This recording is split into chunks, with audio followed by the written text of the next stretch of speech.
বন্ধুরা, ইতিহাস তো আমরা অনেকেই পড়ি, কিন্তু কখনো কি ভেবে দেখেছেন সেই সুদূর অতীত যখন মানব সভ্যতা সবেমাত্র তার যাত্রা শুরু করেছে, সেই সময়ের রাজাদের তালিকা কেমন ছিল? এমন এক সময়ের কথা বলছি যখন রাজা হতো স্বর্গের দূত আর রাজত্ব চলত হাজার হাজার বছর ধরে। আজ আমরা ডুব দেব সেই প্রাচীন মেসোপটেমিয়ার গভীরে, যেখানে শুয়ে আছে এক রহস্যময় দলিল, সুমেরীয় কিং লিস্ট।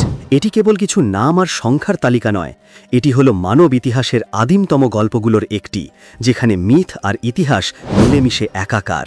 সুমেরীয় কিংলিস্ট হল কাদামাটির তৈরি এক প্রাচীন ফলক, যেখানে সুমের এর বিভিন্ন শহরের রাজাদের নাম, তাদের শাসনের সময়কাল এবং কোন শহর থেকে সিংহাসন পরিবর্তন হয়েছে তার রেকর্ড রাখা আছে।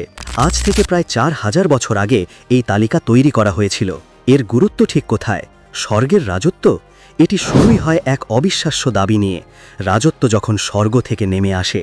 এই তালিকাটি সুমেরীয়দের বিশ্বাসকে প্রতিষ্ঠা করতে চেয়েছিল যে রাজত্ব একটি ঐশ্বরিক প্রতিষ্ঠান যা স্বর্গ থেকে এসেছে এবং শুধুমাত্র একটি শহরই নির্দিষ্ট সময়ে মেসোপটেমিয়ার উপর শাসন করতে পারে।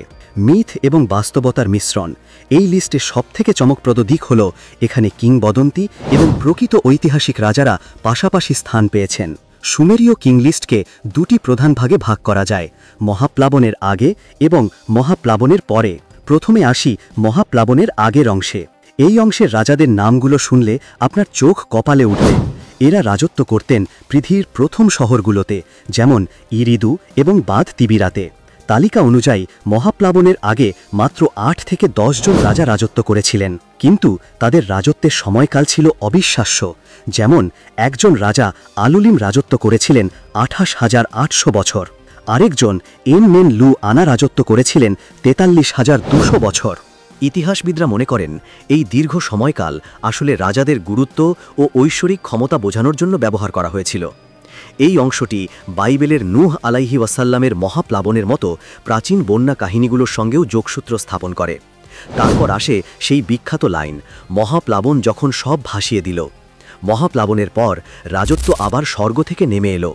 মহাপ্লাবনের পর রাজত্ব চলে আসে কিস শহরে। এই অংশ থেকেই আমরা ধীরে ধীরে ঐতিহাসিক বাস্তবতার কাছাকাছি আসতে শুরু করি। যদিও কিস এর রাজারাও দীর্ঘকাল শাসন করেছেন, তবে সময়কাল আগের তুলনায় অনেকটা কম। এই অংশেই আমরা এমন সব কিংবদন্তি চরিত্রদের খুঁজে পাই যাদের নাম আমরা পৃথিবীর প্রাচীনতম সাহিত্যে পাই। এটা না, রাখাল যিনি স্বর্গে আরোহণ করেছিলেন, এবং সবথেকে গুরুত্বপূর্ণ উরুক এর রাজা গিলগামেশ, মহাকাব্য গিলগামেশের নায়ক। কিং লিস্ট অনুযায়ী তিনি 126 বছর রাজত্ব করেছিলেন। প্রত্নতাত্ত্বিকরা মনে করেন গিলগামেশ একজন ঐতিহাসিক ব্যক্তি ছিলেন, যা এই লিস্টকে আরও বিশ্বাসযোগ্য করে তোলে। তালিকাটি শহর থেকে শহরে রাজত্বের পরিবর্তনের ধারাবাহিকতা দেখায়, কিস থেকে উরুক, উরুক থেকে উর এবং সবশেষে ইসিন। এই ধারাবাহিকতা সুমেরীয় রাজনীতিতে ক্ষমতা স্থানান্তরের জটিল প্রক্রিয়াকে তুলে ধরে। সুমেরীয় কিং লিস্ট তাই শুধুমাত্র একটি তালিকা নয়, এটি একটি রাজনৈতিক দলিল যা তখনকার শাসক গোষ্ঠী তাদের শাসনকে বৈধতা দিতে ব্যবহার করত। এটি প্রমাণ করত যে তারা স্বর্গের নির্বাচিত এবং তাদের পূর্বপুরুষরা দীর্ঘকাল ধরে রাজত্ব করে আসছেন। আজও এই তালিকাটি আমাদের কাছে এক রহস্যময় ধাঁধা।